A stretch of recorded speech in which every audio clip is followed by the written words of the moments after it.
Welcome along to the Rugby Obsession Deep Dive.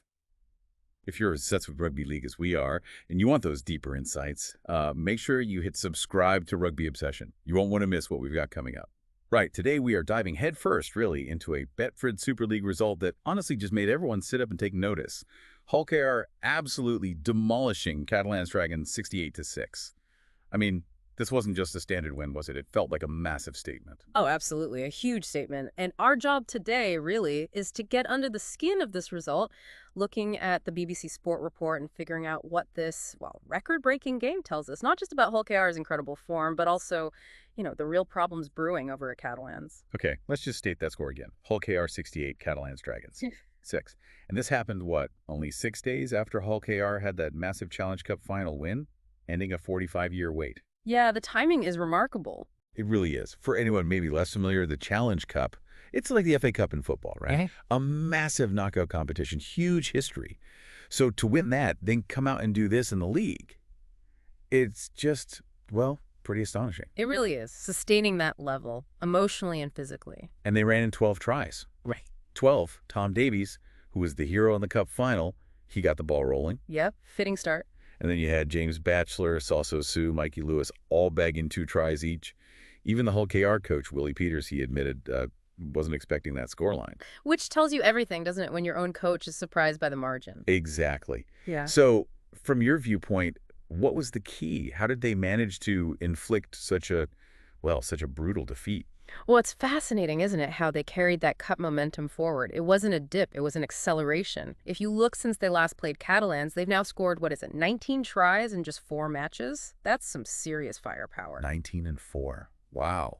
And this win, it pushes them 4 points clear at the top of the Super League. Even without big names, like Jared Weir-Hargreaves was out for this one. Right. Shows their depth, too. Exactly. It's not just momentum, it's clinical execution. We saw, that relentless offload game they play, the speed at the ruck.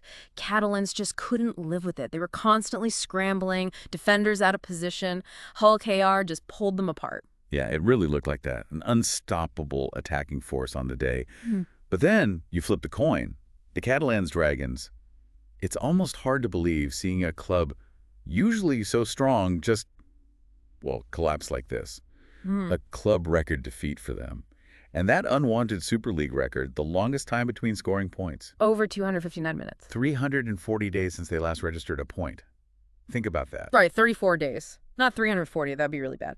But still, 34 days without a single point. It's staggering. It is absolutely staggering, and it raises huge questions, doesn't it? Beyond just the scoreboard, what actually fell apart for them here? Yeah, what do you think? Well, discipline is a massive factor, and it points to maybe a deeper malaise, a lack of composure under pressure. Their captain, Benjamin Garcia, getting a red card for throwing a punch. That's just not what you expect from your leader. Especially just 2 minutes after Frank Maria got sin-binned. Exactly. So down to 11 men for a significant period against a team playing like Hull KR where that's basically game over. It just opened the floodgates completely. Yeah, you could see it unravel. And the interim coach, Joel Tompkins, his words were pretty damning, weren't they? Unbelievably embarrassing. He even said, "We look like we gave up a little bit at the end." Which he called the ultimate disrespect to the jersey. Strong words. Very strong. And this comes after they let go of their longtime coach, Steve McNamara, following 3 games without scoring at all. 3 shutouts in a row. It suggests this isn't just a blip. It feels like a real crisis of confidence, maybe team spirit, cohesion. It's more than just a bad day. The contrast is just so stark, isn't it? One team absolutely flying, full of belief, playing brilliant rugby. The other, hitting rock bottom, seemingly struggling with discipline, morale, everything. Look, if you're finding this breakdown useful and you want more deep dives into the stories shaping rugby league, do make sure you're subscribed to Rugby Obsession. We'd love to have you with us. And let us know what you think about this game. What stood out for you? Get involved in the conversation. Yeah, definitely. This game, Hull KR's amazing high and Catalans really crushing low, it just perfectly captures the brutal swings you get in professional sport, doesn't it? Shows how quickly things can turn, for better or worse. Absolutely. So the big question now is, what happens next? Where do both teams go from here for the rest of the Super League season? Can Catalans somehow regroup, find some way to bounce back from, probably their most demoralizing defeat ever? Or does this send them spiraling further? It's a huge mental test for them now. Yeah. Massive. And for Hull KR, can they keep this incredible level up? Avoid that post-cup win complacency setting in. Maintain this momentum. That's the challenge for them, isn't it? Staying grounded, keeping that hunger week after week. Definitely something for you to keep an eye on and mull over as the season unfolds. Right, that wraps up our deep dive into this Super League shocker.